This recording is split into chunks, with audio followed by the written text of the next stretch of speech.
എല്ലാവർക്കും നമസ്കാരം. ഇന്ന് ഫയദോർ ദസ്തയോസ്കിയുടെ പുവർ ഫോക്ക് എന്ന പുസ്തകം പരിചയപ്പെടാം. റഷ്യൻ നോവലിസ്റ്റ്, ജേർണലിസ്റ്റ് എന്നീ നിലകളിൽ പ്രശസ്തനാണ് ഫയദോർ ദസ്തയോസ്കി.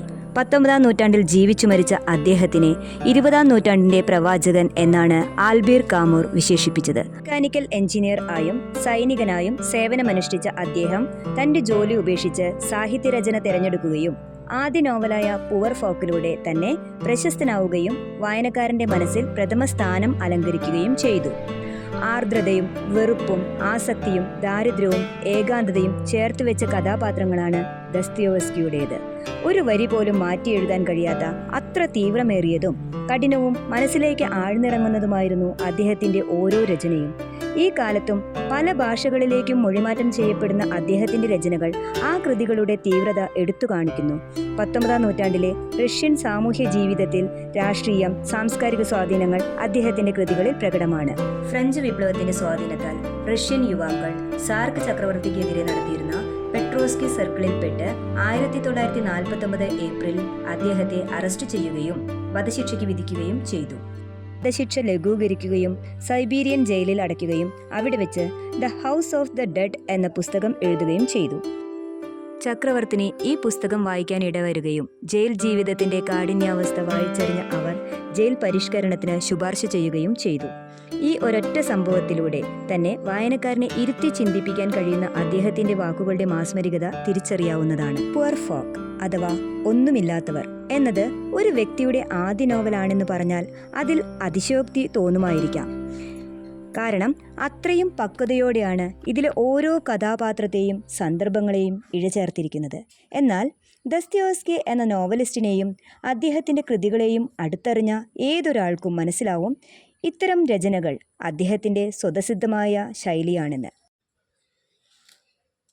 ഓരോ കഥാപാത്രത്തെയും സാഹചര്യങ്ങളെയും വായനക്കാരന്റെ മനസ്സിൽ തളച്ചിടാനും ഇരുന്ന ഇരുപ്പിൽ വായിച്ചു തീർക്കാൻ തോന്നുന്ന തരത്തിൽ സംഭവബഹുലമായതും നിഗൂഢതകൾ നിറഞ്ഞതുമാണ് അദ്ദേഹത്തിന്റെ ആദ്യ രചന തന്നെ. വിവർത്തന പുസ്തകത്തിലൂടെ കടന്നുപോയിട്ടുള്ള ഒരു അനുഭവത്തിൽ നിന്നുകൊണ്ട് തന്നെ ഈ കഥയുടെ റിവ്യൂ പറയുമ്പോൾ അതിൻ്റെ ഒറിജിനൽ ബുക്ക് വായിച്ച ഒരു പ്രതീതി എൻ്റെ മനസ്സിൽ തെളിയുന്നു. വിശ്വസാഹിത്യത്തിലെ നിരവധി രചനകൾ മലയാളത്തിലേക്ക് മൊഴിമാറ്റം ചെയ്ത തുമ്പൂർ ലോഹിതാക്ഷൻ ആണ് ഒന്നുമില്ലാത്തവർ വിവർത്തനം ചെയ്തിരിക്കുന്നത്.